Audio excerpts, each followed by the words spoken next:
And welcome to Climate Chat. I am your host, Dan Miller.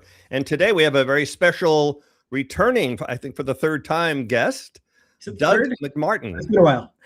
And yeah, 2024 and 2025, we did interviews, and the links to those shows are in the video description.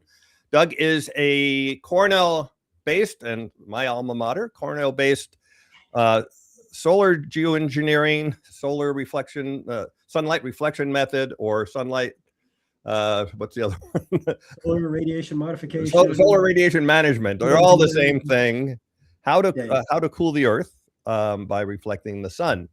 And this has now become, it's obviously one of the most important areas of research in the world, even though it doesn't get a lot of attention.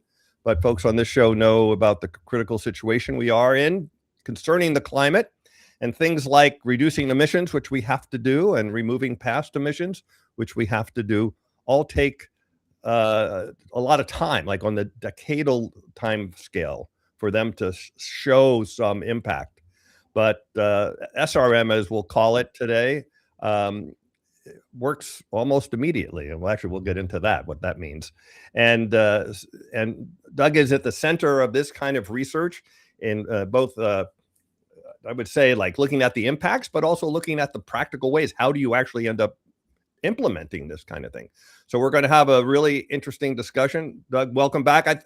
Perhaps we should, even though you did it in the last two programs, maybe you could spend a minute and just give us your background. Like, what did you study? How did you find yourself in the SRM space?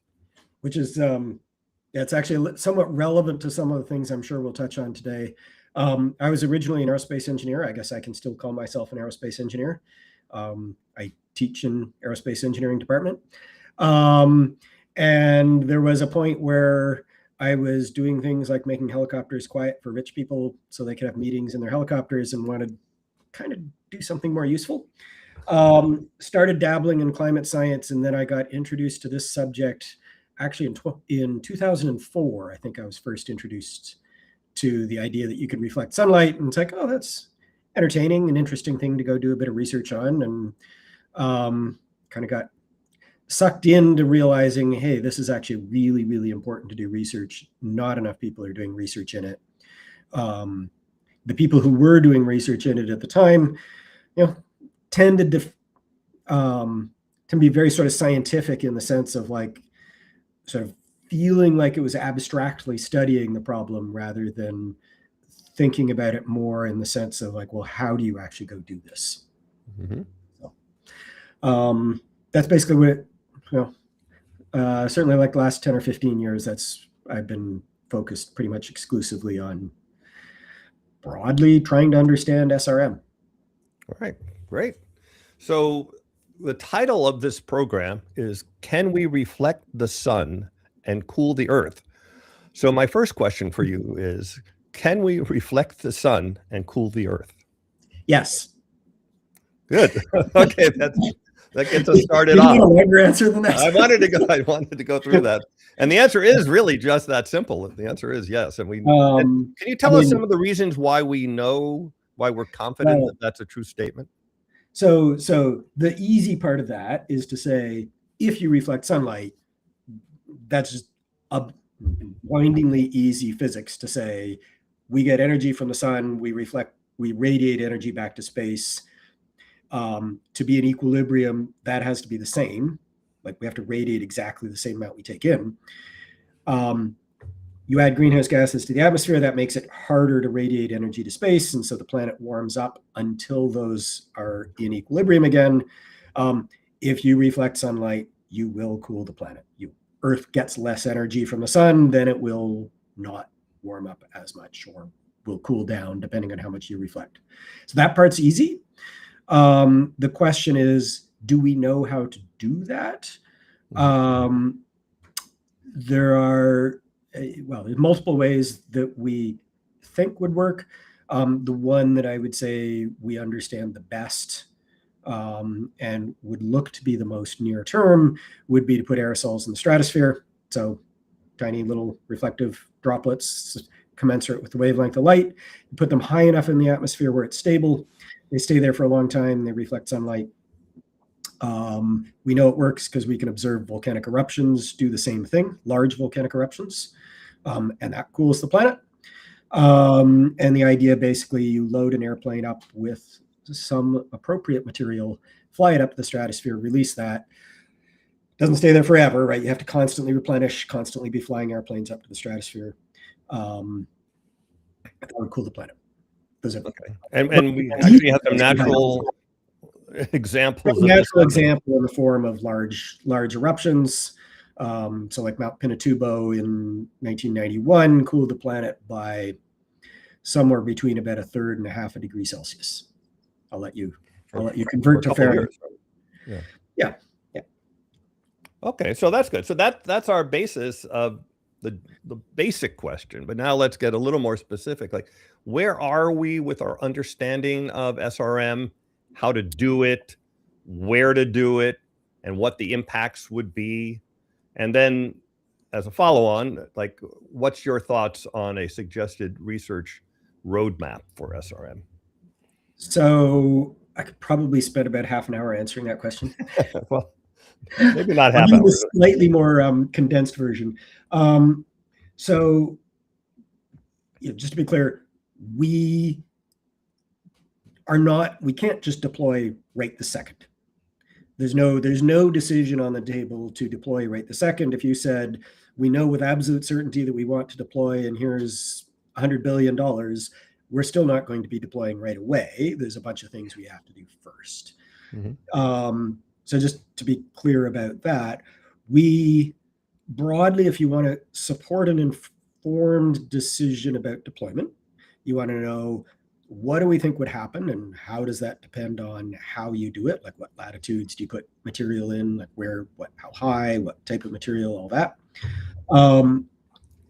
People are really going to want to ask hard questions about your confidence or your uncertainty, right? Like, if I say, here's what I think is going to happen, they'll be like, why do you think that's going to happen and how wrong could you be?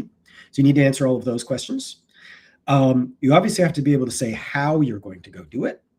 I mentioned already that you'd fly airplanes up. Strictly speaking, you don't have to fly airplanes up. You can find some other way of lofting it. But so there's a lot more we can say about that. And then on top of that, you're making decisions about something that affects everybody on the entire planet. So you need to think really carefully about how those decisions get made in a way that is perceived as at least sufficiently legitimate that those decisions actually have staying power.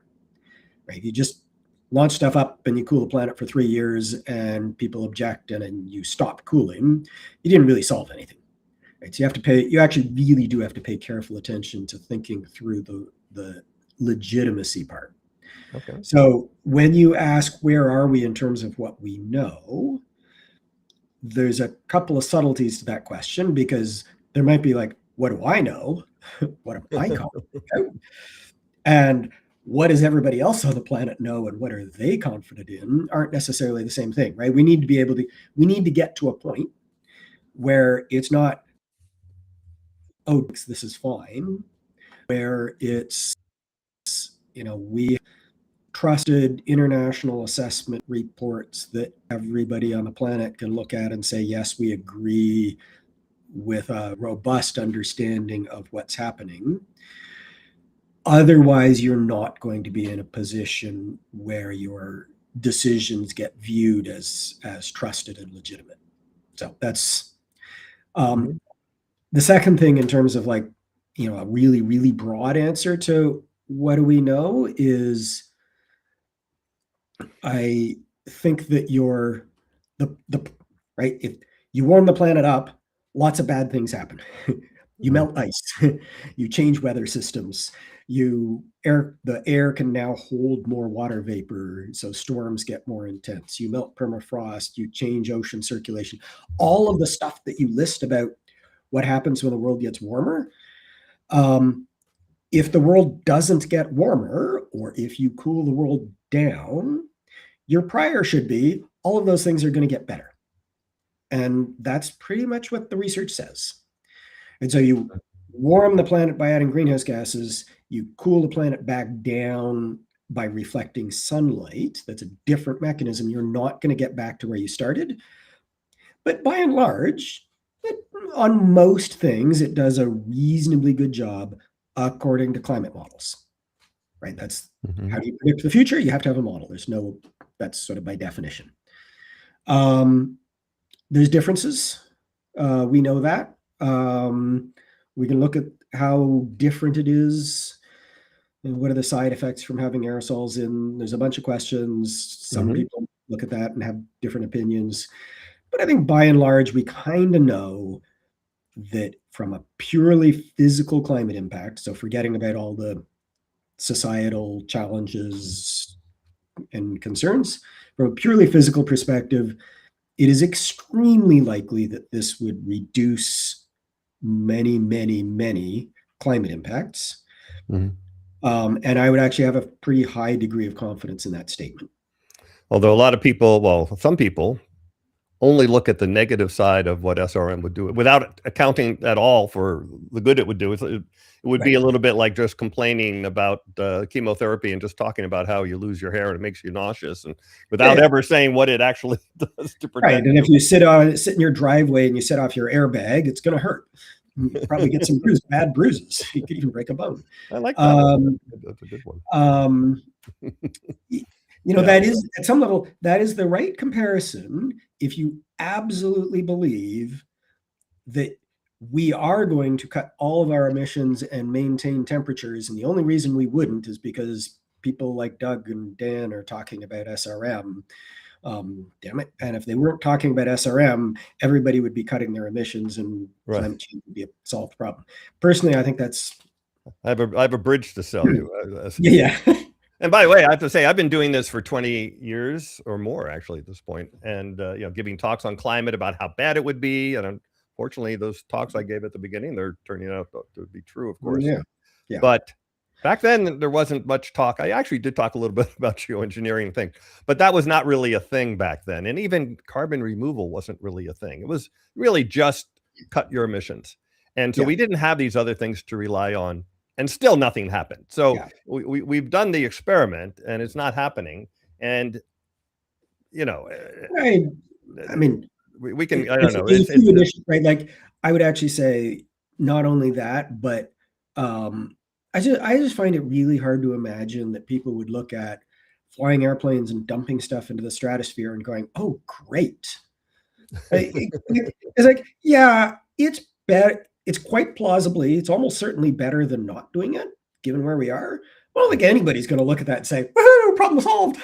Although, I mean, I don't know what your thoughts on this are. We're doing this today on a massive scale, 10 times more. We're dumping 10 times more sulfur into the atmosphere every day than we would if we were doing SRM. And it's called coal plants, it's called ships, it's called industrial cement. We're spewing sulfur dioxide into the atmosphere. It's cooling the atmosphere by a lot. According to Hansen, it might be really a degree rather than half a degree is what's been thought before, but somewhere in that range. So it's a lot. If you took that same amount of sulfur dioxide and you dumped it into the stratosphere instead, where now the lifetime is order a year instead of order days or a week, not only do you get vastly more cooling per unit, right? So you only have to put a fraction of it up there. You also don't get the air quality impacts. Right. Even ton for ton, you don't get the air quality impacts because it rains out over the oceans. Yeah, a lot of it comes down over the oceans. It also gets scavenged. It comes down as acid rain. You get the same amount of acid rain, but even there, acid rain over the oceans is totally irrelevant. Yeah. So yeah. So we're doing that, and the energy, right? And the current way we're doing it, this accidental SRM that we're doing, kills it. It contributes to the deaths of about 8 million people a year. So we're doing that, and no one's complaining. Well, I guess no, actually, people are complaining, but for the most part, society isn't saying, "Oh my God, we have to stop this right away." Look what we're doing. It's an experiment to change the earth, So I always find that really interesting. It's the whole trolley problem, issue. It is. But it is true. In developed countries, we cleared our air up a long time ago because it was killing people. And even, why India and China, they're worried about cleaning up their air because they are China is cleaning up its air, and that's one reason why things are getting warmer, right? So, well, we could spend a lot of time on that, but so we talked about, you just mentioned sort of where we are. So what's your roadmap?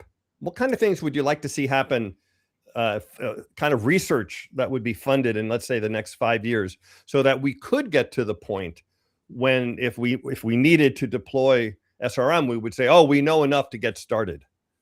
So let me give you a couple of answers to that question, because I think there's a couple of dimensions to that. So first of all, even if I say, you know, I look at all of these simulations and I look at all the evidence and I think this would be good, I think we really do need to, you know, dot all the I's and cross all the T's, not just in the sense of like, oh, we need to look at the impact of this on 10 billion different things that people might care about, but really focused on how wrong might we be. And, you know, really drilling down and saying, okay, our model predicted X, Y, Z. Are we absolutely confident in that? If you're engineering or program management, you might be familiar with the idea of a risk register, where you take all of the things that might go wrong and you say, what's the odds of being wrong? What are the consequences of being wrong? And you sort of map those out in a two-dimensional space. And you say, look, the stuff where I'm worried I might be really wrong, and if I was wrong, it's really consequential, that's the stuff I really need to focus on. And stuff that it's like, you know, I actually don't think I'm very wrong, and it really wouldn't even matter that much if I was. So we are, this is partly through Reflective, organization that I'm involved in. And we had Dakota on a month or so ago. Yeah, in fact, actually, you know who introduced me to Dakota originally? Was you. Okay, right. So we can thank you in part for the existence of Reflective. So we're actually trying to put together that uncertainty database, basically take a really hard look at all the things that might be wrong and how wrong they could be, prioritize things, and then say, what can we do to help resolve those uncertainties? And you can go to our website if you want to take a look more. It's the second part of that, what can we do to resolve them, is still kind of incomplete, but we're working on cleaning up the first part. And come back to that in a sec. But the other thing that I would say just generally is, as a research community, I think we've spent a lot of time, you know, we run climate model simulations, we run them for a long time, and we look, you know, out 30, 40 years into the future, and we average over 20 years, and we say, okay, here's what the climate would have been if we hadn't been doing SAI, here's what stratospheric aerosol injection. Half of what I say you could apply to other things like marine cloud brightening. But here's what it would look like without SAI, here's what it looks like with SAI, and trying to understand how it affects the climate.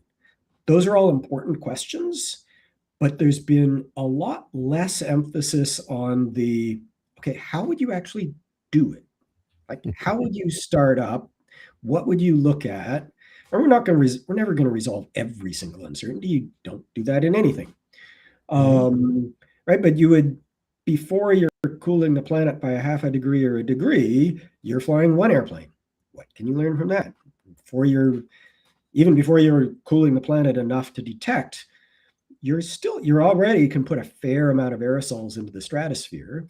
What would you learn? What would you measure? How would you figure that out? How would you use that to adapt your strategies? Right. So I basically say, if you were imagining yourself 10, 15 years, whatever number you want in the future, and somebody is agreeing to decide to deploy, they aren't just saying, yes, we're going to deploy. They're saying yes to a plan. And the plan is, we're going to inject this amount in the first year, and we're going to monitor the following things, and we're going to see what happens, and blah, blah, blah, blah, blah, all that sort of stuff. Right. So you have to come up with all of that. Okay. The uncertainty database and all of that part come together in one particularly interesting way, which is when you start thinking through what are all of the uncertainties in our climate modeling and what might be consequential, one of the things that really bubbles to the top is the climate models, by that we use, the same ones you use for climate change. So, in terms of impacts on rainfall, blah, blah, blah, they're the same. What's different is that instead of adding greenhouse gases, we're adding aerosols to the stratosphere. We validate that part of the model off of volcanic eruptions, but a gigantic volcanic eruption that dumps a pile of stuff into the stratosphere is not the same thing as taking an airplane and flying the airplane up and releasing, 10, 20, 30, 50 tons, whatever it is the payload of the airplane is. Right? The airplane's got a wingspan of 30 to 50 meters. That's tiny compared to a volcanic eruption. And in our climate models, all we do is we stick the aerosols into a grid cell that's 100 kilometers across. So critical uncertainty has huge knock-on effects on absolutely everything else downstream. We don't necessarily know it to within a factor of 2. And I think that the only way we're ever going to actually be able to say what would happen if you release something like sulfur dioxide behind an airplane, we can talk about material as well, but all defaults to talking about sulfur dioxide because that's what volcanoes do. What would actually happen if you released sulfur dioxide behind an airplane, and does it the same as what happens when you put aerosols up, put SO2 up from a volcanic eruption? As long as it's the same, then it's fine because that's what our models are calibrated off of. Now, that is, we had a question from the Healthy Planet Action Coalition folks regarding that. And that was that, if you put a small amount out the back, then it can kind of dissipate before it forms into sulfates and becomes reflective. And I'm not exactly sure if I'm saying it right. So can you talk a little bit about the scale? I mean, that's what you're sort of getting at, is that we don't know what happens at these very small scales right behind the airplane and how much time it takes for things to happen before maybe everything gets dispersed and it's not effective anymore. Yeah. And I think, so it's a good question, right? The reason we haven't formally proposed and said, we have to do this experiment, and here's what the experiment looks like. Because we actually need to answer some of these questions and say, how well can we model all of those small scale effects? If we do our best in modeling them, how much uncertainty is left? Can we design an experiment that would even work? I think that the answers are almost certainly there's a fair amount of uncertainty. And I think the answer is actually doing an experiment would tell us a lot, even if we can't wind up tracking the plume long enough. Right. So here's the issue, right? So I release sulfur dioxide behind an airplane. That's the easiest thing to imagine. It's in principle easy to loft. Other aerosols we know much less about, but we know a fair amount about sulfate from volcanic eruptions, and because that's what we dump out of the back of our tailpipes when we burn for people who drive internal plants or coal plants. So you release SO2. SO2, it then mixes up within the stratosphere at some level. It oxidizes over a period of weeks. I think we know that time constant pretty well. And ultimately forms aerosols. The biggest uncertainty in all of that, so I'm going to give you 2 uncertainties. One is when I get a new molecule of H2SO4, this newly oxidized molecule, does it merge with a few other H2SO4 molecules and form a new aerosol? Or does it just run into an existing aerosol and make that aerosol bigger? Which of those the ratio between those 2 processes changes whether the aerosols get really big and just fall out, or whether they stay small and they reflect sunlight. So that's why there's a big uncertainty. But we kind of know from the volcanoes that they do stay up for on the order of a year, right? So we know what happens in a volcanic eruption. Right. Okay. So the issue is that these processes so this is getting into the technical details in a way, right? But that depends on the concentrations.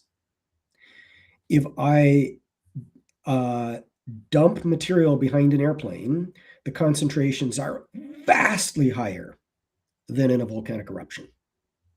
Many orders of magnitude larger. Right behind the plane. You mean the concentration in the atmosphere per per Yeah, right. Like cubic meter. so what happens is it basically it gets mixed up with the aircraft wake, Yeah. which is lots of turbulence, and it mixes up and it dilutes, and now you have some cloud of material after the wake has died down, and at that point, it's still relatively concentrated compared to what you see after a volcanic eruption. Okay. So now the issue is that there's not very much mixing in the stratosphere, and we don't really know what that mixing is.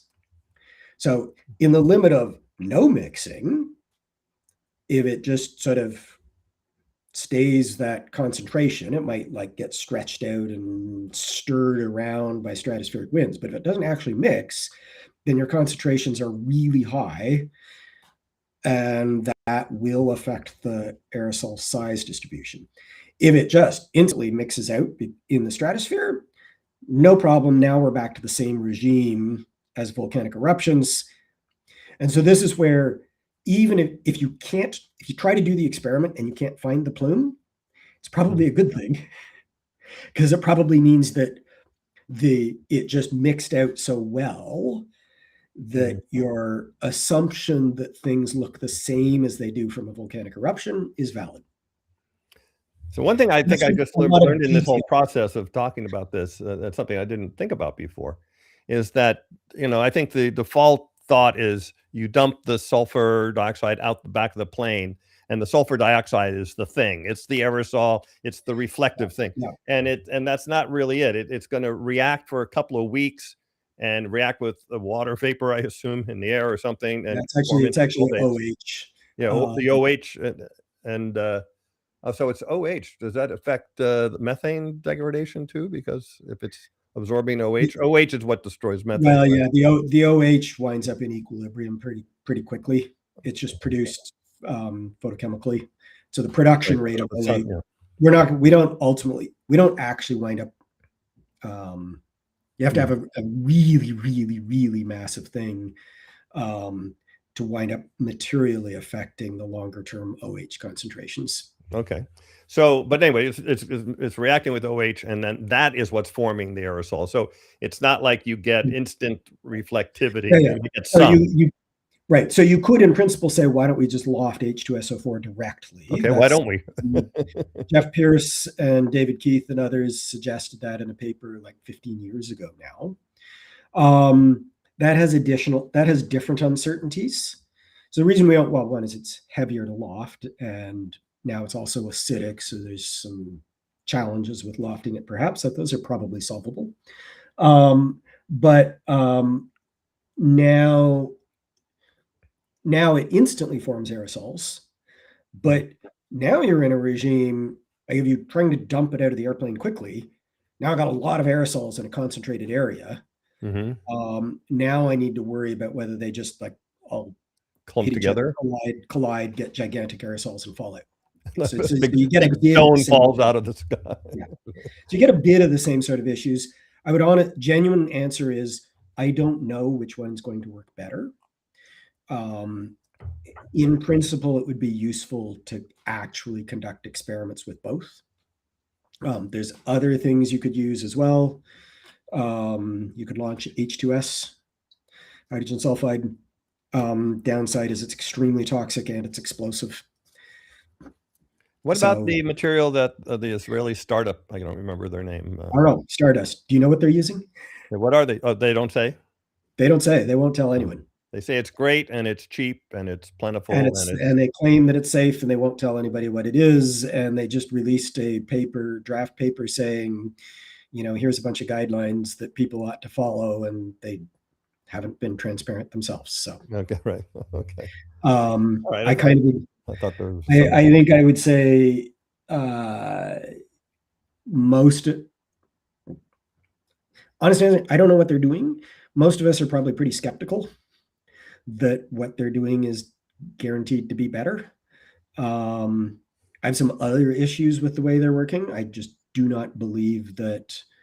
I think decisions should be made by governments and so forth without being lobbied by a company that wants to make a profit. Right. I think that I didn't think there was a way to make a profit besides making sunsets, which is like a sort of tip jar kind of thing. But to do it at scale, you would think, first of all, governments can just go out and do it. So they don't need to pay a company to do it. And well, I mean, somebody's going to make money lofting material, right? But, well, yeah, but Boeing making the airplanes or something, it could be a military operation. So no, I object to their lack of transparency. Okay.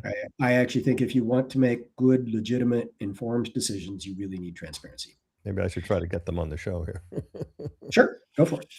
That's a bit of an aside. So I don't know what they're using. Right, like there's been suggestions that you could use calcite, so solid aerosol. Once again, there's issues on the engineering side, like how do you make sure you can disperse it where they don't get clumped together? There's issues on the stratospheric chemistry side. Right, we know what happens when you put huge amounts of sulfate into the stratosphere because volcanoes do it every now and then. We don't actually know what happens when you put lots of other stuff in. We do kind of know that there's enough background sulfate in the stratosphere that anything else you add to the stratosphere will get coated in sulfate anyway. And so from some of the impacts, like impacts on ozone and stuff, it's like it really doesn't matter what you put up there. Okay. I'm exaggerating a little, but it's not like the material affects that as much as you might think. Now, I think so. You seem to be calling for doing a real life in atmosphere experiment, right? Sorry, who? It sounds like you're calling that we. Yeah, absolutely. So this is the research community should do a real experiment in the atmosphere. Yeah, I actually think we need. And how big would that be? How many tons do you think? Material. I'm going to go out on a limb a little bit. I think my guess is that experiment would be in the 5 to 10 ton. 5 to 10 tons. So I have an idea for you how to make this happen. We're currently putting 70 million tons into the atmosphere every year without protest. I mean, yeah, I guess there are some protests in front of a coal plant once in a while, but so you make a deal with a coal plant, and let's say you're going to do 10 tons. You get them to agree, you're going to pay them to shut down so they won't emit 20 tons. So your experiment is going to reduce sulfur in the atmosphere by 10 tons. Yes. The coal plant will shut down for a few seconds. First of all, it's going to bring attention to the fact that we're doing this every single day That's an interesting idea. On a scale so massive that you can't even imagine it. And people are worried about people literally putting like 20 grams via a balloon. It is really the ultimate version of the trolley problem, but it is strange actually. I mean, it's really psychologically a strange situation. I mean, so the honest answer is I don't actually, there's a set of people who are fundamentally opposed to all research in SRM, no matter what. Correct. Yeah. They will grudgingly accept modeling research because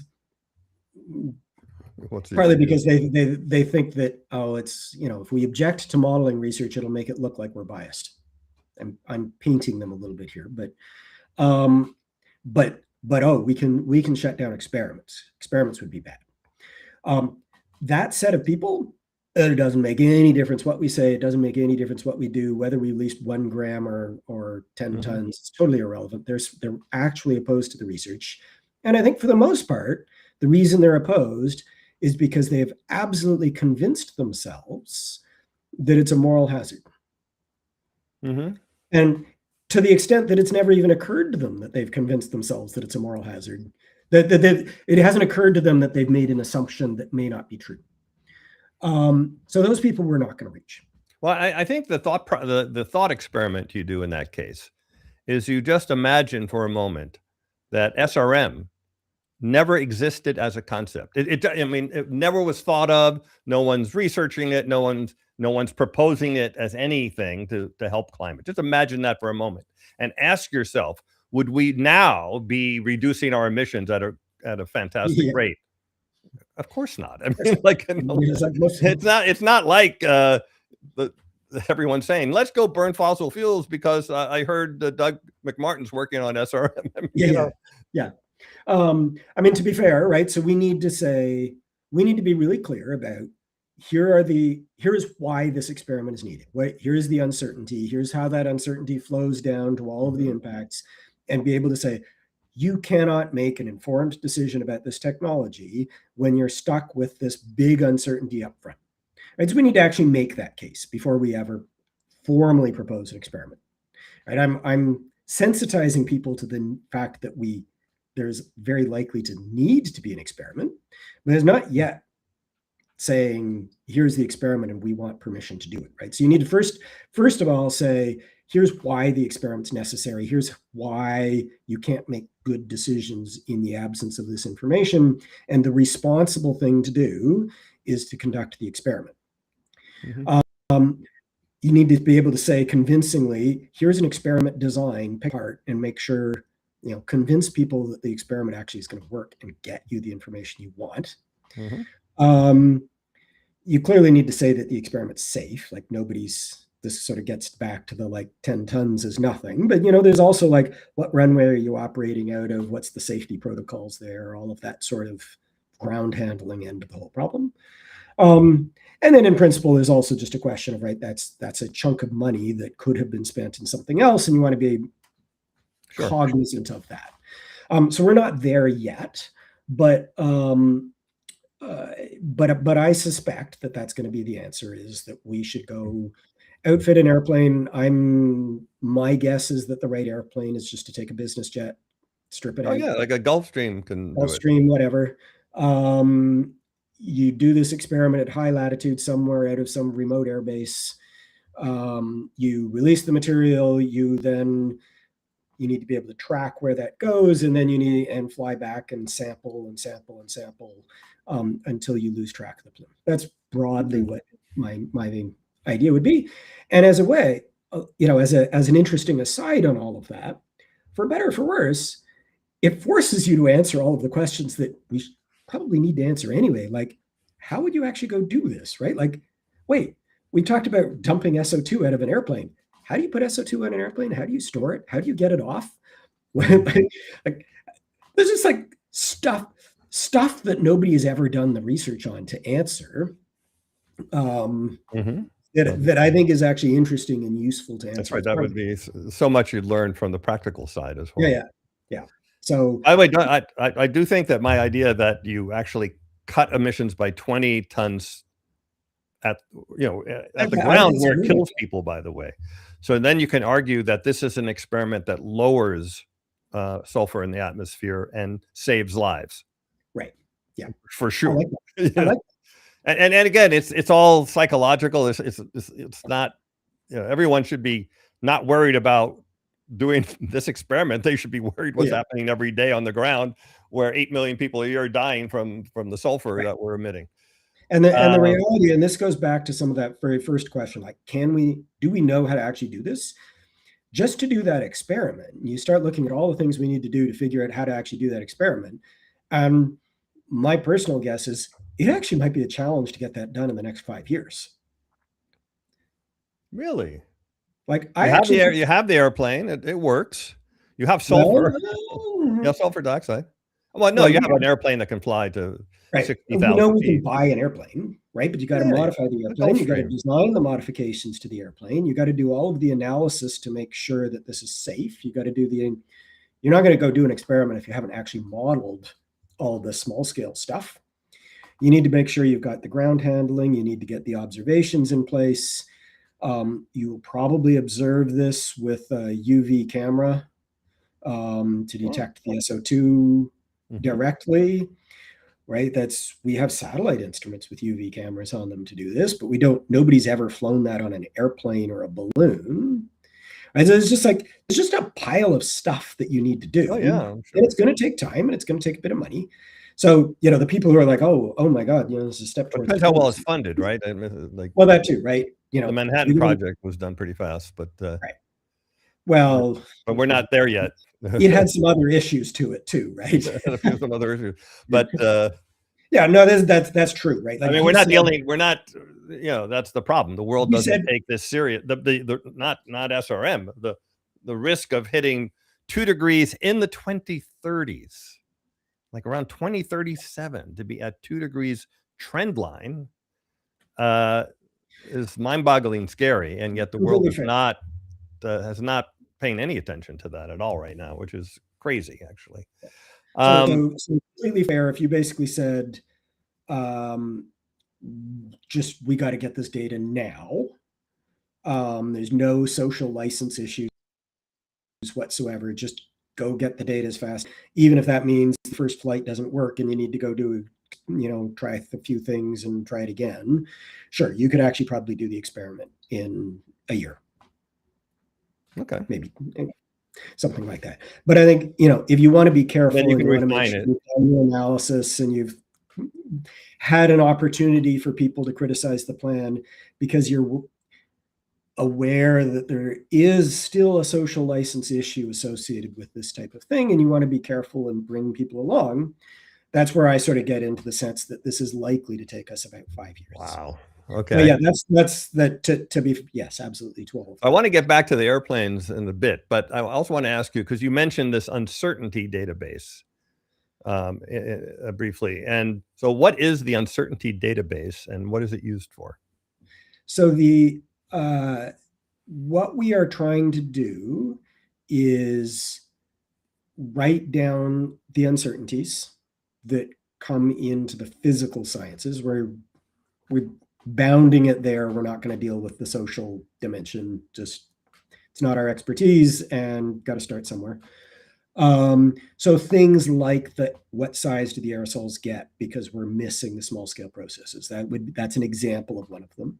How hard is it to build aircraft or modify aircraft that can get to the stratosphere? That's one of them. Uncertainties in stratospheric circulation. And then you flow your way down and you look at uncertainties in climate response and how different parts of the climate respond and so forth. So what we're trying to do is categorize that. And there's a scope issue, right? You don't want to be so granular that you've got 300 uncertainties to track. For each of those, try to look at the literature and come up with a good judgment of how likely are we to be sufficiently wrong to matter. So you write down a statement like the aerosol size distribution is off by a factor of 2. And then you say, well, how likely is that? Is it medium likelihood? Is it extremely unlikely? If we really were wrong by that much, how much would that affect somebody's decision to deploy? So the effort is really trying to populate that, first of all. Mm-hmm. And then to say, for each one of those, what's the research that you need to do to reduce that uncertainty? So it's all framed around this issue of even if we have a baseline assessment of what would happen, we want to be able to make sure we can provide confidence on how wrong might we be. What are the risks? Okay. And ultimately, you want to be able to flow that down to the stuff that people actually care about, right? Whether it's air quality or monsoon or what have you, right? So that's the goal. And using that in principle to do a more, some people like this word, some people don't, but mission-driven research roadmap, right? So not getting beyond sort of the curiosity-driven model where each individual researcher says, oh, I'm really interested in this. I want to go explore that. That's great. We need that. But it only goes so far, right? Because you want to make sure that somewhere the research is addressing all of the stuff that really, really matters. Mm-hmm. And so you want to have some look at how do we prioritize an overall research roadmap. And is this database publicly available, or is it? Yes. Okay. So the research part itself, the activities part, we haven't really populated yet. But if you go to the reflective, I'll just go do it myself right now. Reflective.org. The reflective.org, and you click on the research tab, one of the first things you'll see is the uncertainty database. Okay, great. And it will talk about what our methodology was. I can add that to the show notes later. It's, how did we go about filling this out? And, it's still a work in progress. At some level, it will always be a work in progress. But yeah, if there's things that anybody listening looks at that and says, I disagree with X, there's a box there to provide feedback as well. And the only thing I would ask is don't provide feedback of the sort that, oh, I think this is wrong, right? Much more useful, extremely useful, if you can provide feedback that says, actually, you didn't cite paper X, and paper X shows that we understand this really well, or paper X shows that we really don't understand this at all. Okay. Maybe we can get back to the airplane question. There was a recent story out of the university. Oh, no, that's the wrong one. Hold on a second. Oh, no, that's our paper. Yeah, that's your paper. I got to find. Well, my grad students. There we go. I had awesome. There we go. So out of University College London, right? Yep. And about how we can use regular airplanes. And I think the bottom line is, you can get these planes to fly up to 12, 13 kilometers in height if you configure them the right way. This would be a Boeing 777 freighter, for example. And while that's not up at the stratosphere 20 kilometers where you want to be normally, if you're flying over the poles, like you're in the Arctic or the Antarctic, the stratosphere is lower there. And so now you're actually close enough, I might say. I don't know if it's in the stratosphere or close enough to the stratosphere where you can at least get started doing SRM without having a special airplane with big wings and extra engines. So, yeah. So the, in fact, if you go, so the tropopause is higher in the tropics. That's like the boundary between the stratosphere and the stratosphere and the troposphere. And then it tails off towards the poles. So the tropopause is like 17 kilometers in the tropics. And that says if you're injecting between about 30 north and 30 south, you'd really rather be putting your material at more like 20 kilometers, but you need to be at least 18. Okay. And we don't have any airplanes that'll do that. I can come back to that question in a minute. But at higher latitudes, the tropopause is much lower. So right now, if I got on an airplane and I flew to Beijing, even if I flew to London, I'm going to spend some fraction of the time in the lower stratosphere. The aerosol lifetime is not as long, even there. But there's a couple of things that offset that.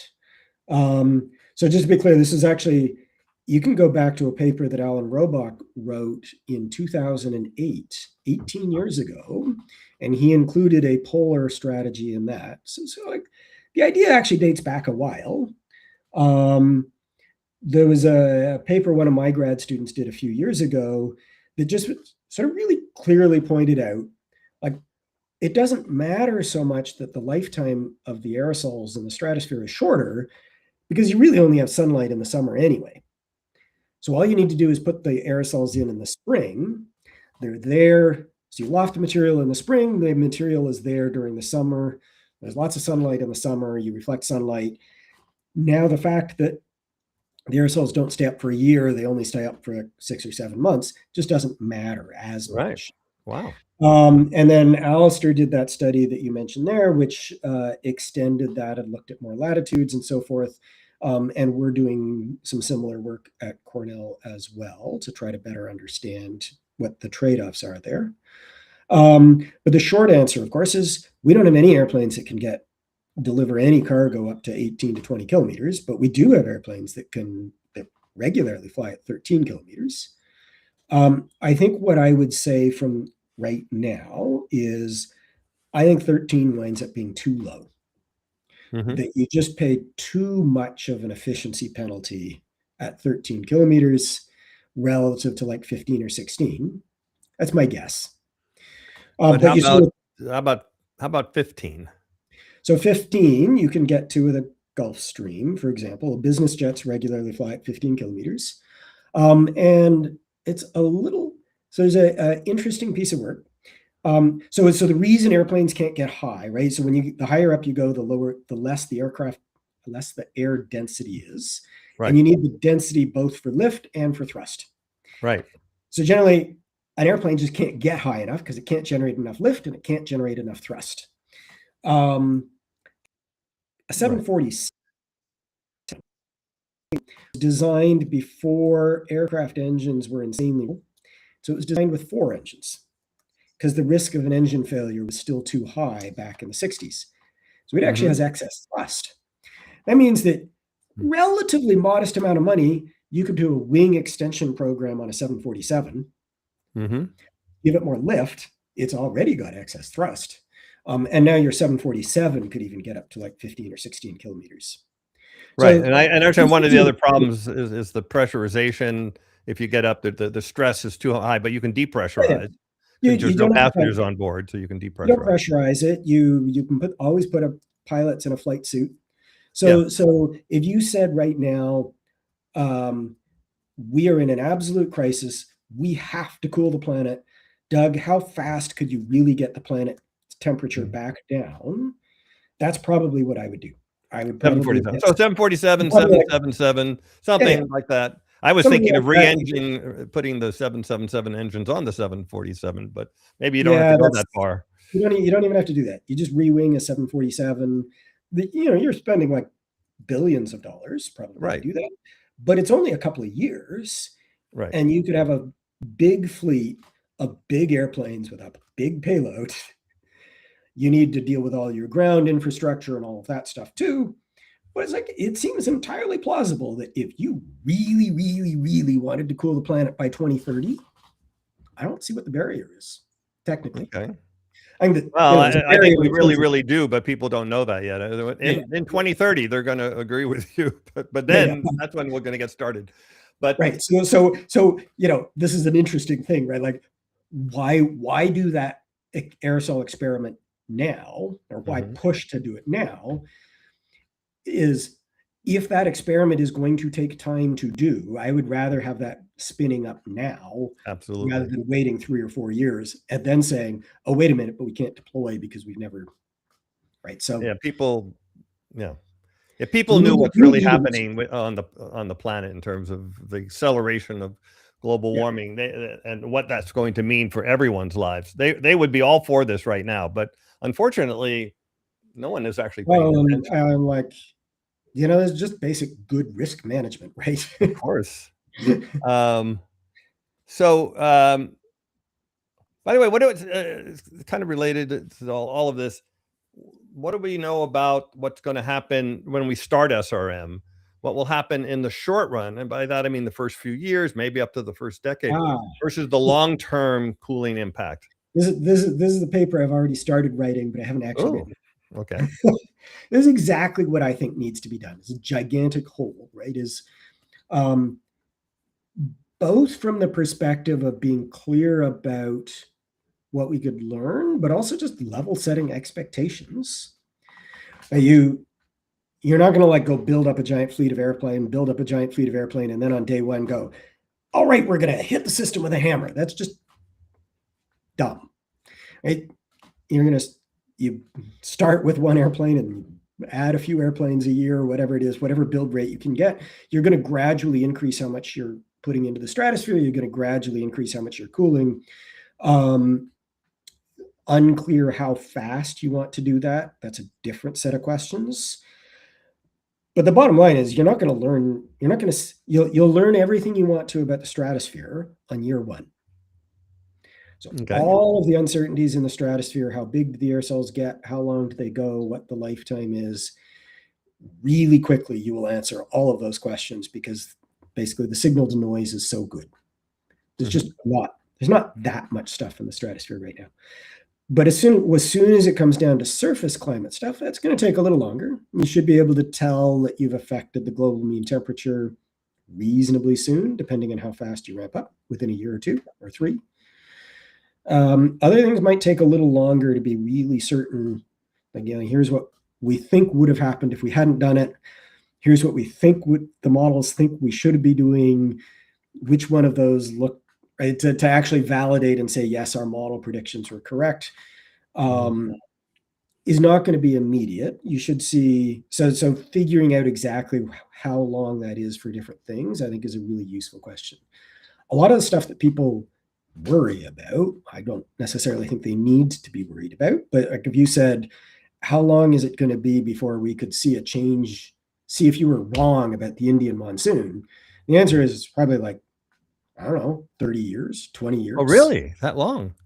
This signal, well, first of all, the models don't predict much of a change in the monsoon anyway. Okay. The models basically say it's not going to do anything to the monsoon. Although not doing it probably will have a big impact on the monsoons. Like AMOC collapse will probably really screw up. That sort of stuff would have a huge impact, yeah. But, anything involving rainfall, there tends to be so much year-to-year variability that we don't necessarily have a clear answer to what climate change is doing to a lot of rainfall patterns today. And we've been ramping up climate change for decades to a really high forcing level. Yeah, well, wait a second. Right. But if let's say, well, I'll pick a number. We do SRM to cool the Earth by 1C. 1C, I know we'll have to do that maybe over, I don't know, if we're really desperate, ramp it up over 10 years to 1C. Now, it's 1C less. There's 7% less water vapor in the atmosphere.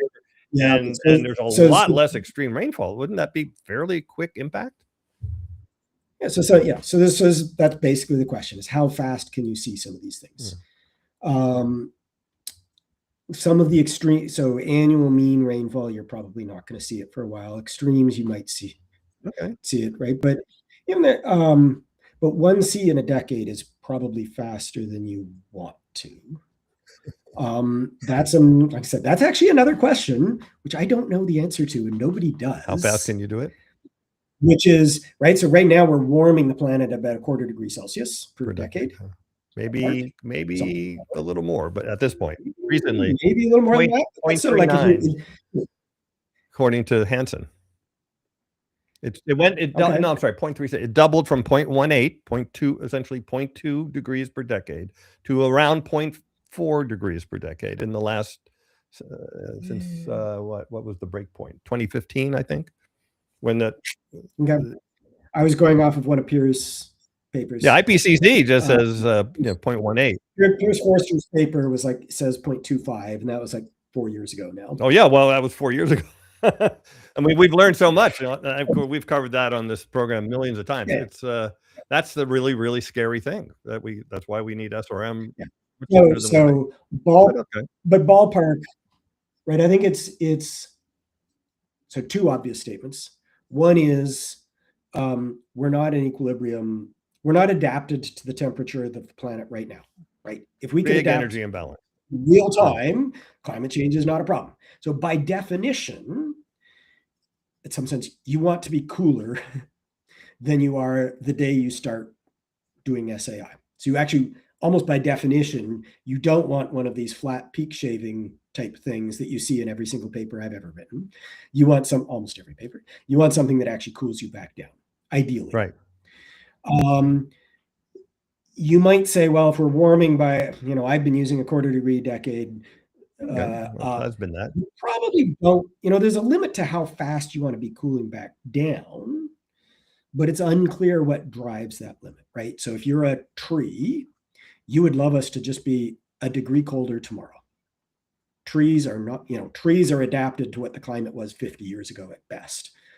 But if you're an insect, that's less obvious. And so I think there's some valid concerns on the ecosystem side about actually ecosystems. Some of them have already adapted. And if you turn the dial too fast back, I'm not quite sure what would happen. Well, let me ask you a question that we spent not the whole program, but most of the last program talking about.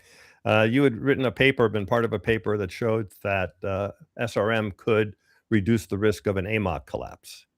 So now there just came out, I don't know, just a week or two ago, like a new research showing it's going faster. the flow of AMOC is dropping significantly. There's some new data showing it went from 20 SV down to 15 SV, and really scary stuff that we could be crossing the tipping point in literally, maybe we did, we don't even know it yet, or certainly in the next 10 to 20 years. So now let's say I assign to you, Doug, you're in charge, Doug. We're the number one criteria you have to deal with is stopping an AMOC collapse. Because once that happens, you know, first of all, it's over. I mean, in sense of you're not getting it back. And it screws up everything. Lower rainfall across the entire northern hemisphere, extra sea level rise.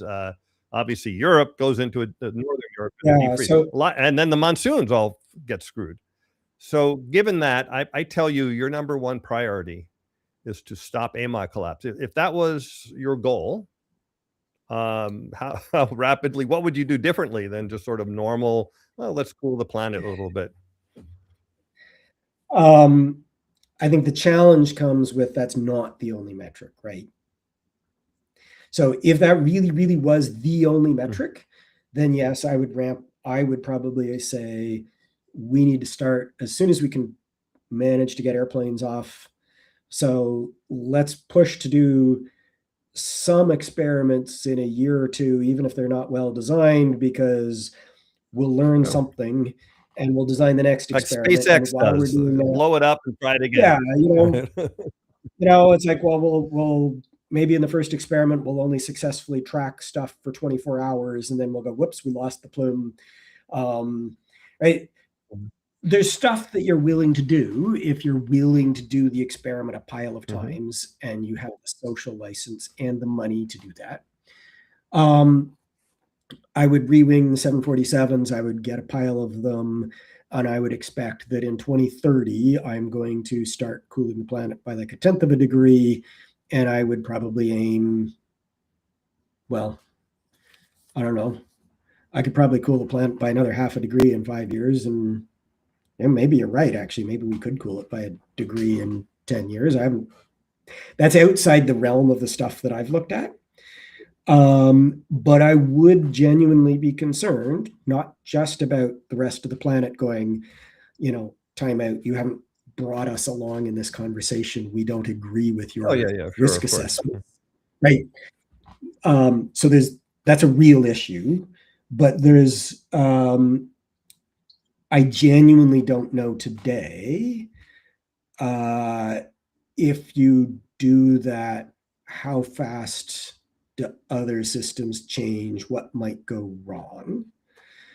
One of the advantages to ramping up more slowly is it gives you more time to learn. Of course. Right. Unless you're ramping up so slowly that you can't see anything at all, in which case you don't learn anything. But if you were in an emergency, which we actually are, and no one knows, not no one knows it, but certainly governments aren't reacting to it. I mean, our scientists trying to warn people, Johan Rockström and Raumsdorf are going crazy telling people about this and warning them, but the genuine responsible plan would be to do the first parts of everything that I said, and then because those take time, you have 4 or 5 years to do piles of research on things like, well, what would the responsible rate to ramp up be? What rate do you need to ramp up to manage the risks of AMOC? What if you ramp up too quickly? Is there a risk to things like monsoon? Is there a risk to other ecosystems? Right. So, the answer is you parallelize stuff. That's the truly responsible answer. I don't know how much money you got. Do you want to fund all the research? Oh, by the way, the money is nothing compared to absolutely what we're spending every day in Iran, for example. I mean, it's nothing. It's nothing. Considering the risks we're facing, the risks are way more than what we're facing in Iran, of course. To be clear, right? We're not going to get that money from the current administration in Washington. No, of course not. And if we did, the rest of the world would probably view the research as tainted. Yeah, although isn't the UK spending a little bit on this or something? UK spending a little bit, in fact, and I actually have some money from the UK government. Oh, great. To help Let some me of ask the you one more basic question, then we're going to go on to our questions from our mods and from our YouTube audience.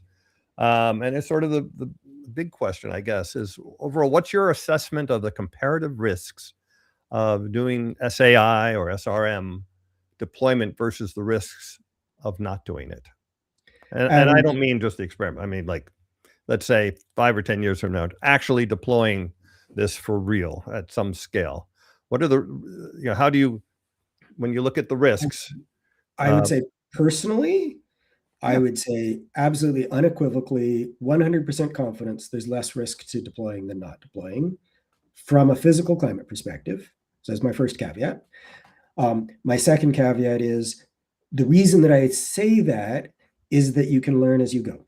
So if there's some small chance that we're wrong, you find out about it and you can adjust your strategy. And what have you lost? Right. People don't realize it's not a permanent, the stuff doesn't stay there forever. It falls out. It doesn't stay there forever. You're not instantly ramping up to a degree of cooling. So when you're at 0.2 of a degree of cooling, if you see something and you go, whoa, our models didn't predict and nobody thought of that before, you can stop. So from a purely physical climate perspective, I would say 100% confidence, less impact if you start deploying than not. But of course, when you take the social dimension into account, deploying can result in conflict, which could be vastly worse than climate change. Okay, very good. And just to be clear, right? Like, I basically, everything I've said today is pretty much all about SAI. I didn't really talk about MCB. We could have more or less a similar conversation about MCB. Well, considering that we've already gone over an hour just with my questions alone, and we're normally supposed to be like 45 minutes for that. Sorry. Let's bring in Stacy and her cats. There they are. Okay. So, well, Stacy, you're on mute, Stacy. Sorry, I don't want all my chuckling as I read some of the comments and stuff to interrupt. I let you know I'm ready. Well, let's take a question from you, and then from Eli and Leon, and then we'll go back to you for the YouTube questions. Sure. Well, actually, I will do a yes. You saw on the ticker, but I'm going to say it again. Please like and subscribe. Yep. That helps us, and it helps get our message out to many people. And I will give my now I feel rote when we cover this topic disclaimer.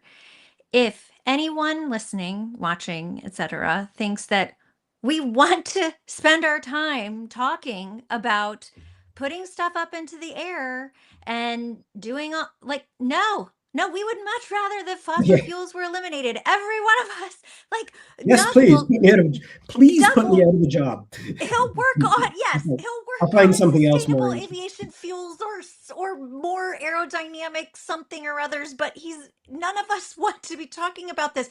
But we are effectively collectively smoking a carton a day. We have cancer.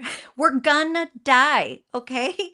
I don't want my kids, my family, my friends, my cats. I don't want any of us to suffer. Okay.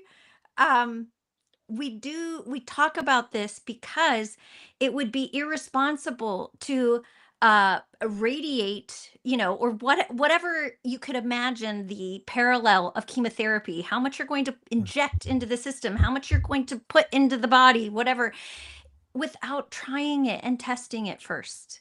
And we have to have these discussions, and we have to have this research, and it's irresponsible not to do it. If we shun it, and avoid the discussion, as Nadia reminded, we're asking India to go do it on their own after some almost mass extinction level event. And the children of Cali, who sign me up, will do much more in the interim. So what's your question there? And so we can get to. No, my question was actually answered by Doug, because he was saying 5 years, and I was like, dude, try Claude. Like, you could probably run things. I mean, I'm not saying precisely exactly, but I think some things could be sped up that we wouldn't necessarily need 5 years for it to happen. Because I think wealthy or desperate individuals, nations, etc., will do something a lot faster. So I think we're compelled to You said a year, you think? Fundamentally, there's always trade-offs, right? Yeah. So you need to weigh the consequences of going fast with the consequences of not going fast. And what's the right balance to that depends. Okay. How firmly the gun is to our temple, probably. Okay. Yeah. So let's Okay. Yeah, lots of comments and questions. okay. So Let's go to Eli. Eli. Are you ready there? I don't see you off mute. There we go. Hi, Eli. Yeah, thank you. A couple of things. You mentioned, well, actually, the second one first, since we were just talking about that. In terms of the urgency of starting sooner, there was recently a paper about the reversibility of cloud feedbacks, and there are other feedbacks that together, mean that there's hysteresis. We go up to higher temperatures from where we are now, and then we start cooling later. We get down to our current temperatures. Things aren't exactly the way they are now, even though we're back at the same temperature, and we're closer to tipping points. Yep. Right. So that really is just starting to enter the discussion that I've seen, and this paper seems really important. So I'm wondering, first of all, are you seeing other people, that are actively working on this, thinking in the same way, and what are your thoughts on that? And then I have a couple of other questions. I think there's no question that you're going to find some things in the Earth climate system with hysteresis. I think it's, I think the general answer is a lot of that is still pretty hypothetical. And so it's not stuff that you can say with 100% confidence X is true.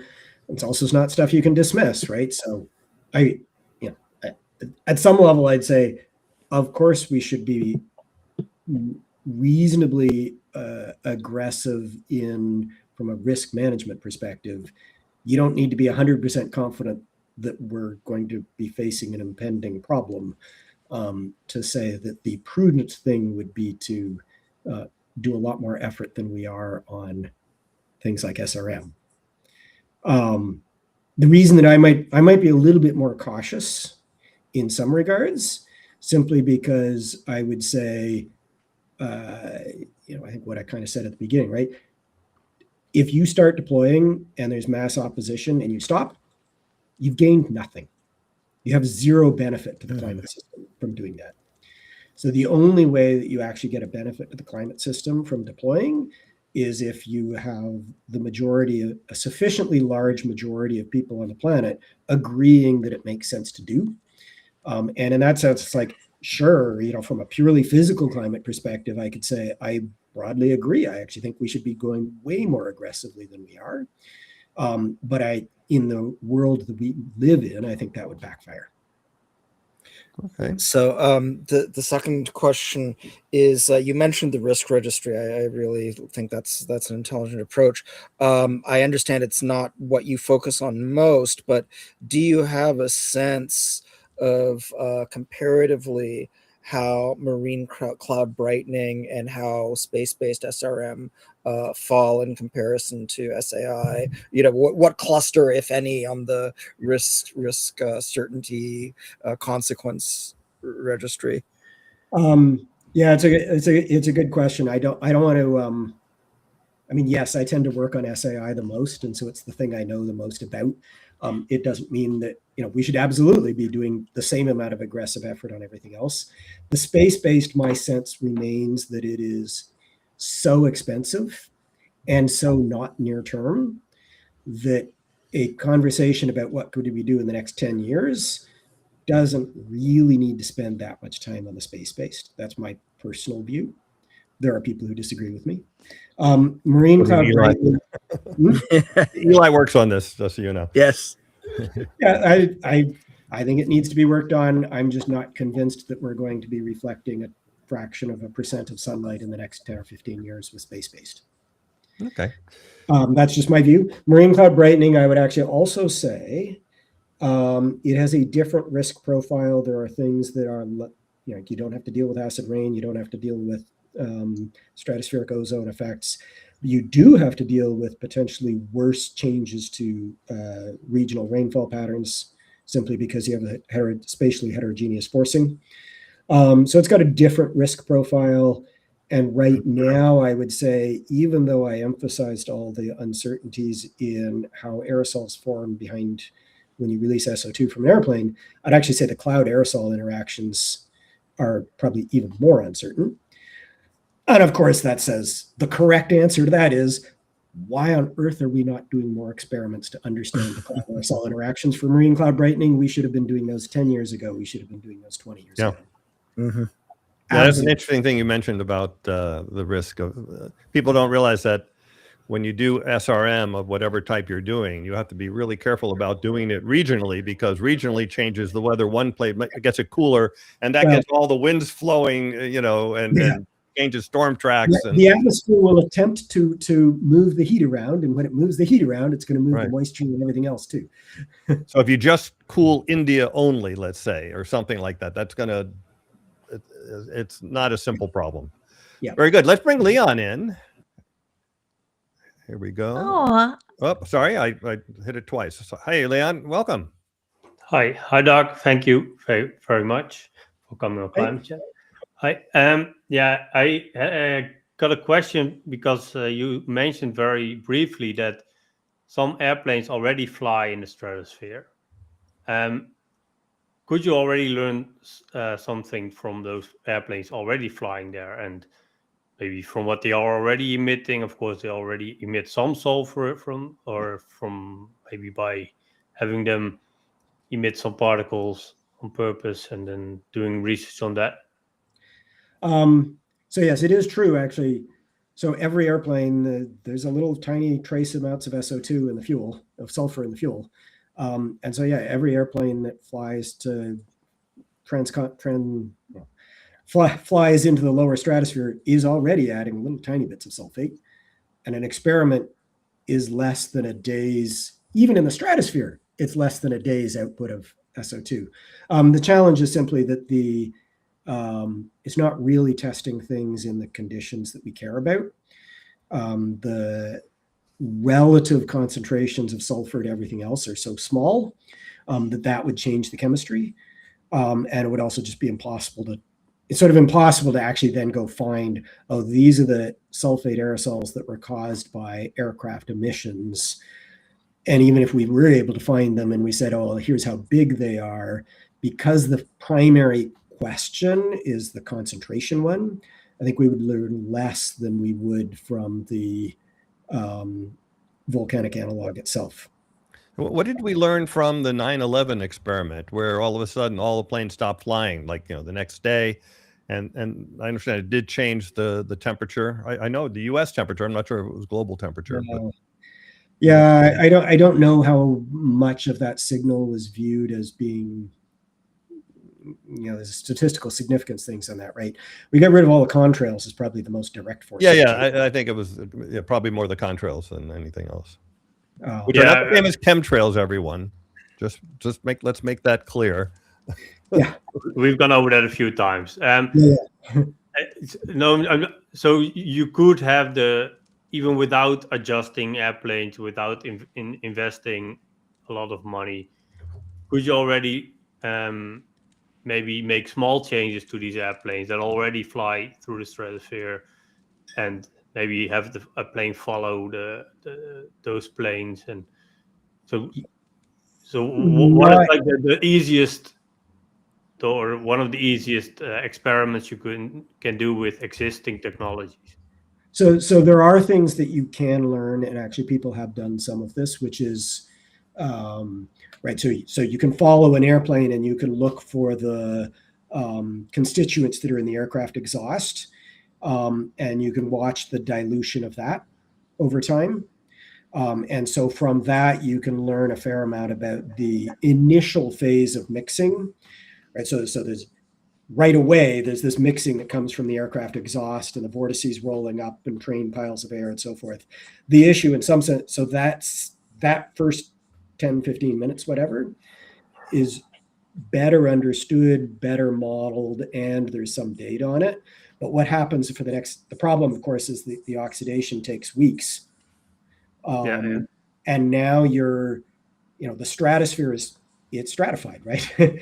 So in the troposphere, because it's unstable, you have all the 3D mixing happens. In the stratosphere, something that's at this level doesn't really want to go up and it doesn't really want to go down. And so your flow is much more two-dimensional. And two-dimensional, you don't mix. You can stretch things around, you can distort stuff, but you don't, a piece of air from here can't go over something and mix with the air on the other side unless there's 3D motion.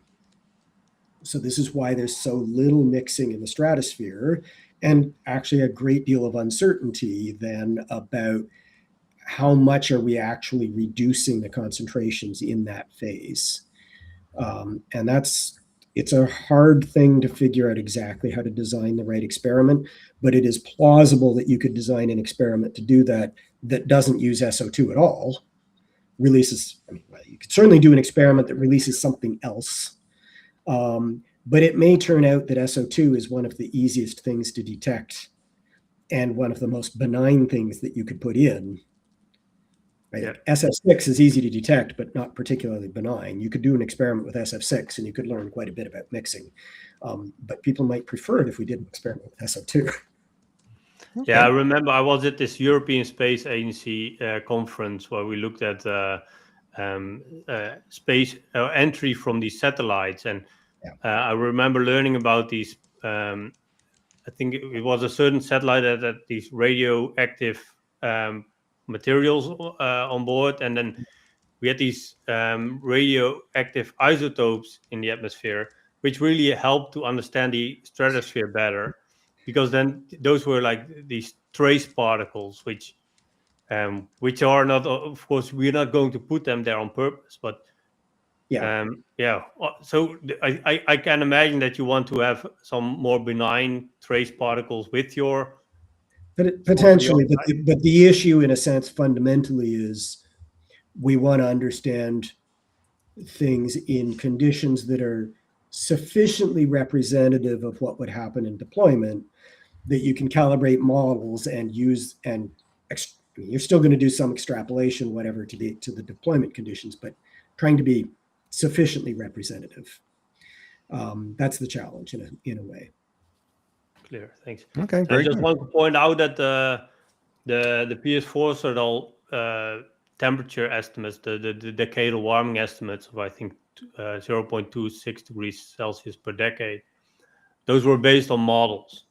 So if you look at those studies, I think those are the climate indicator studies I think you're referring to. And I would have to look it up. I'm pretty sure there was an observational paper, but it was about 4 years ago. So the recent study by Foster and Ramsdorff, that's correcting for the natural variability of ENSO and the solar cycle and the volcanoes, is I think between 0.3 and 0.4. It was the preprints had on average 0.43 degrees Celsius per decade. Okay. And the one from Hansen is, I think, also about 4.4 per decade since 2015. Okay. And of course, that's if you have that background warming rate, even if you cool 1 degree and you have still 0.4 degrees Celsius, let's say, you will only have 0.6 degrees Celsius of cooling. And by the way, Leon was co-author with Jim Hansen on the global warming and the pipeline paper. So this is an area that he knows quite a bit about. My colleague had breakfast with Jim last week. All right. So let's go to some of the YouTube questions. Stacy, what do you have for us there? The first one is, who would approve and run the experiment that Doug is talking about? Is it the UN? I think the answer is I don't know. Is there restrictions in the U.S.? Could let's say Cornell says, "Hey, yeah, here's the funding, Doug. Let's go do it." Is there actually any blockage in the U.S. itself to stop this? Formally, I'm not quite sure. That I've been cause less an uproar. You would definitely cause an uproar. That's for sure. So this is the thing, right? If you're going to use an airstrip, that airstrip exists in some jurisdiction. Mm-hmm. Whoever runs that jurisdiction is allowed to say no. Full stop. Or yes.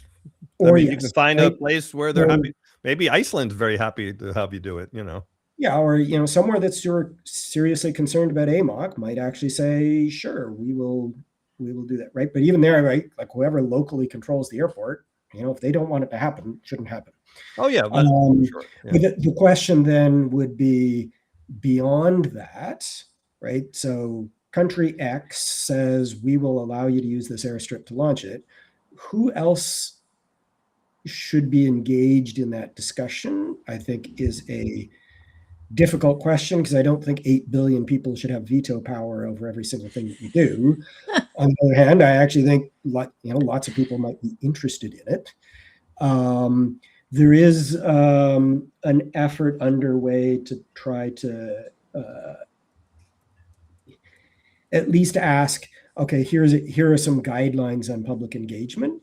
But I think the bottom line is, right, public engagement on anything usually comes down to you should consult the affected parties, and the affected parties are either the people whose runway you're using or the entire planet, depending on what perspective you want to take. And if you're going to say everybody on the planet should have veto power over an experiment, then I want veto power over every coal plant that gets used. Absolutely. That is the strange thing here, that the same people who are objecting to this are not like going to government saying you have to shut down these coal plants, because they're doing that experiment, by the way. If they did shut it all down, let's say they were successful in actually shutting it all down, we would immediately, or within a week or two, our temperature would go up by 0.5 degree to a degree, just from the lack of cooling I don't want to be facetious about this point in the slightest. I actually think it's really, really critical to help make sure that people understand, why are we doing this? Why would we be doing this experiment? Why do we think it's safe? What are the consequences? What do we expect to learn? How are we learning it? I actually think it's really important to be able to give people that information. Absolutely. So I think the public engagement is a really critical piece of the whole thing. And they're getting to see what's happening, because we did cut the reflectivity from ships and coal to some degree as well in the last 5 years and 10 years. And we're seeing this ramp up of warming and the effects of that. And next year, expected to get up to 1.7 C of warming, at least for a 12-month period. And we're all, welcome. Welcome to the new world here. So I want to put second Dan's idea, and I can't believe you haven't rolled that out earlier. We've talked about this topic so many times, and it's kind of brilliant. And yeah, so get your airport, get your aircraft, get some coal plants offline and go. Yeah. I mean, I do have the second idea, by the way. Oh, you're allowed to emit sulfur as long as you're not doing it for the purpose of cooling the earth. Obviously, we're doing it to generate energy. You can do it. You can make cement. You can do anything, and no one's going to stop you. So, Doug, you and I are going to start a new business. It's an advertising business, and what we're going to do is put large-scale signs in the stratosphere saying, drink Coca-Cola. But nobody can see it. And as long as we're doing it for advertising purposes, we can put anything we want up there, and no one's going to say anything. As long as we have to make money on it, of course, because otherwise people will be upset. But as long as we're making money doing advertising, then you're fine. So, this is, maybe in response to the chemtrailers sometimes. If somebody was releasing a plane load of SO2 in the stratosphere, there's nothing anybody would see on the ground. What about the thought that what I've read, if we're doing SRM at SAI at scale, we're cooling the Earth by 0.5 degree, that the sky would be a little whiter. Right. That is a true statement. That's a paper that goes back to a paper I was involved with in 2013, I think, with Ben Kravitz. It's a pretty small effect. If you had a printer and you printed out on the same printer, here's what we think the sky would be with and without, and you stared at them back to back, you could probably tell. But it still look blue. Still, would we have redder sunsets, by the way? Slightly. But it's the sort of thing, right? Like if you gave people a piece of paper and then a week later you gave them another piece of paper and you said which one was bluer, nobody would tell. Our iPhones are gonna color correct for it anyway, so we'll never know. Yeah, we printed stuff out on a PC and a Mac to the very same color printer, and the differences were much more significant. The other thing you can do is go Google people commenting on the change in sky color after Pinatubo, which was 20 million tons of sulfate in the stratosphere. Mm-hmm. If you did that, if you were putting that amount of sulfur in, day out, if you were sustaining that, that would have cooled the planet by more than 1 degree Celsius. Mm-hmm. But it's only one shot. It's only one shot, so it never reached equilibrium. I could not find, I actually did find a couple of newspaper articles commenting on the sunset. I couldn't find any newspaper article ever mentioning the fact that, oh, by the way, the sky looks like it's a little whiter. So wow. I would assert that is a non-issue. So let's see, maybe Franklin did write about it after Laki erupted about changing weather patterns. What was that, Leon? Changing weather patterns. Yeah, and also about, is that also the year without the summer or something? Yeah, well, yes. Well, that's from the cooling, right? And then the ash you see. So we should wrap up here, even though I think we could go for another hour easily talking about this stuff. I just have a couple quickies. The one you kind of touched on with Eli, but just to cement it for me and an amalgamation of other questions and comments. SRM includes SAI. Yep. But it would also be things like sea spray for marine cloud brightening, mirrors, white roofs, etc. In principle, yep. Anything that reflects sunlight. Sunlight reflection methods. Sunlight reflection methods. And do you look at any of those, or are you focused mainly on SAI because that's the quickest, fastest, easiest, most likely to happen? I have a grad student who's doing a little bit of work on MCB. Marine cloud brightening. Yeah. I mean, from a modeling perspective, the satellite or the pure solar stuff, the out in space stuff is straightforward enough to model. My colleague Dan Visione is involved in a program looking at that, but we don't look at the hardware on that at all. The white nanobubbles. No. Oh, right. No nanobubbles. I'm fighting for nanobubbles. There's a finite number of hours in the day, and I do what I can. Sure. Very good. Okay. Another is this was I'll tone this down a little. Have you modeled how much hardware and fuel, etc., goes into deploying this? And if so, I would be nice to just have handy something that it's like, yes, it requires how many airplanes to do this, but it offsets this. It's a I don't have the number handy. You told me 200 once, so I'm just wondering, is it? It's a very small number. How many? 100,000 flights every day, just for reference, by the way. Commercial airline flights. 100,000. It's a really tiny fraction of the number of current flights. Like really, really, really, really tiny fraction of current flights. Current flights are, of course, a contributor to climate change, but the CO2 released into the atmosphere from the aircraft flying. Several people have run the numbers. I don't have the numbers handy, other than to say it's not a big number. And then, it's a number of people obviously are interested in. I just don't happen to remember the number off the top of my head. Very good. All right. There was one more. I just want to, and this is a kind of a dumb question, but I want to show it because it can help correct misconceptions here. how do you reflect a heat wave? You're dealing with this air circulation. So they're getting confused between weather and climate, and maybe you could just clarify that SRM is reducing the overall heat of the planet. Yeah. So to be fair, when I think about SRM, I think not just reflecting sunlight. However, I actually think about reflecting sunlight with the intent of modifying the global climate. That's broadly what I think about. So even like you can paint your roof white. It's yes, that reflects sunlight, but it's not doing it at a scale that matters. Well, it might matter to you personally, locally, but not to the global. It might matter to you personally. If you have all the roofs in a city white, that will actually reduce the urban heat island. That's a good thing to do. It'll affect the climate insofar as you now have less air conditioning need.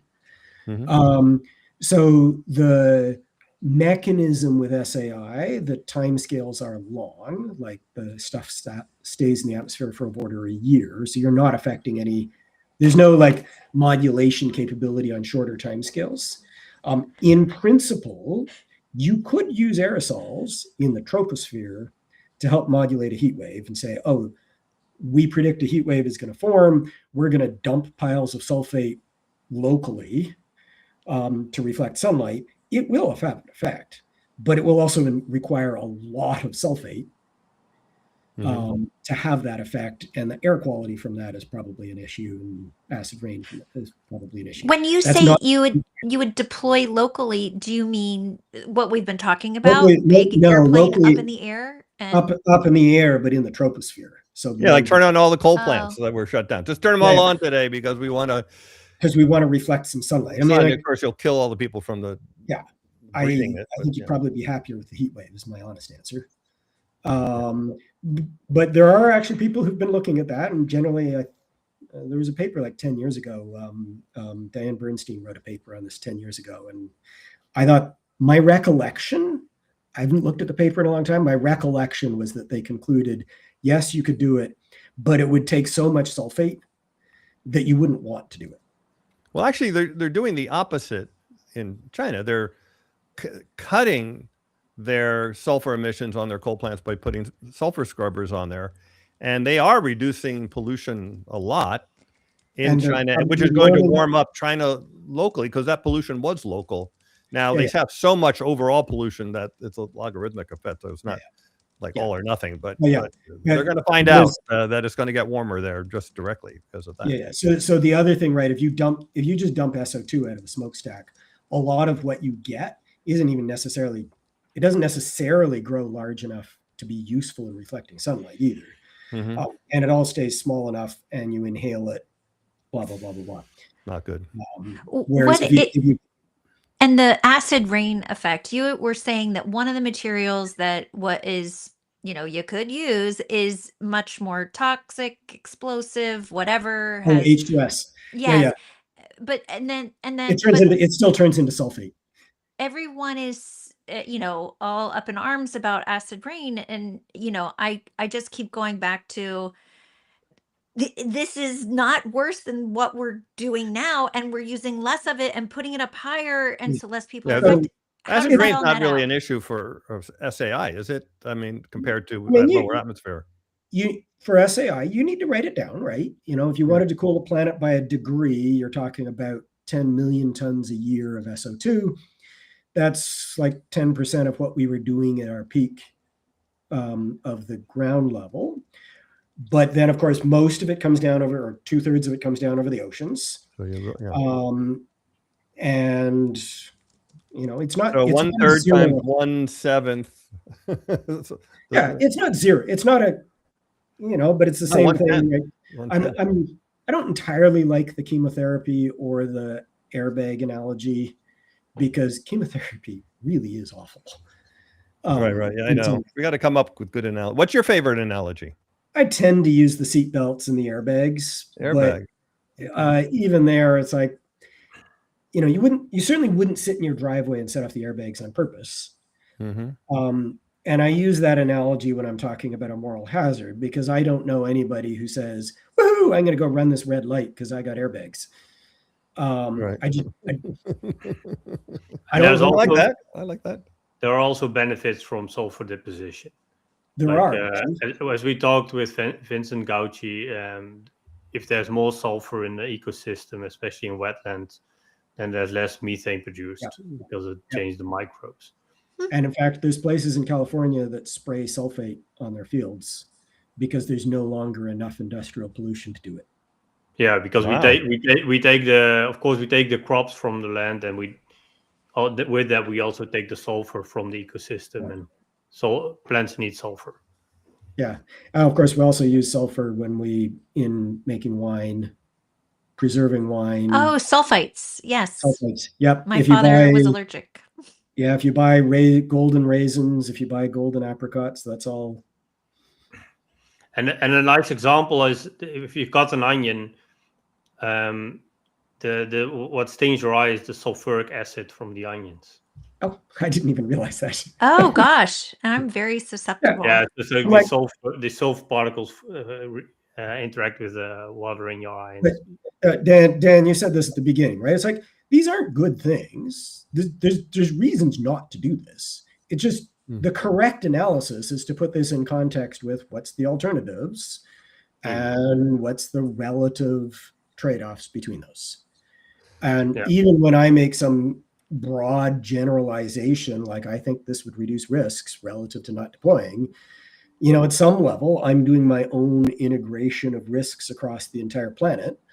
But, is there somewhere on the planet that would be where there's really not much harm from climate change, but they would be harmed by this? I can't unequivocally rule that out. But there's another thing we didn't even mention today, but we did a whole program with Peter Irvine on it, and that is how doing SRM reduces emissions by a lot. Because heating causes feedbacks that cause more emissions, but cooling causes feedbacks that cause less emissions. And so you have to remove a lot less from the atmosphere of CO2 if you do SRM, because it just cools the planet, which starts the feedbacks to reduce emissions, Earth emissions, as opposed to human emissions. Yeah. And anyway, but we did a whole show on that. Look it up, everyone, if you haven't seen it. Really interesting with Peter Irvine, and check that out. And so a couple of things that I've found really effective in talking to people about this is to simply refer to it as turning down the heat. Because less heat into the system means we don't heat up faster, even though we're trapping more. And also referring to it as insurance, because as soon as you talk about it as insurance, if there are adverse side effects, well, you just embody that into part of a larger insurance program. So if there are less rainfalls that are impacting certain farmers' crops, well, you give them crop insurance and you compensate them, and you provide food from elsewhere. And it's just a matter of how we think about it. And these are soluble problems in service of a powerful solution that we absolutely need. Very good. Well, Doug, I want to thank you for your time again today. Again, the links to our previous two discussions are in the show notes, as well as a link to a little mini biography of Doug, and links to his Cornell homepage. So you can look them up there. Thank you so much for being on the show, and also, of course, for all the work you're doing. I don't know how you feel about this, but SRM research is really some of the most important research happening in the world today that no one is paying any attention to. So, but I think you know how important it is. Yeah, it's getting more attention than it was. It is. It's actually amazing how much in, I don't know, last 3 years or so. Yeah, I think enough people are now realizing that cutting emissions is not sufficient now that we've actually hit 1.5 degrees, right? So we look forward to having you on again when you have some more research to talk to us about. And in the meantime, thanks again. And thanks to everyone.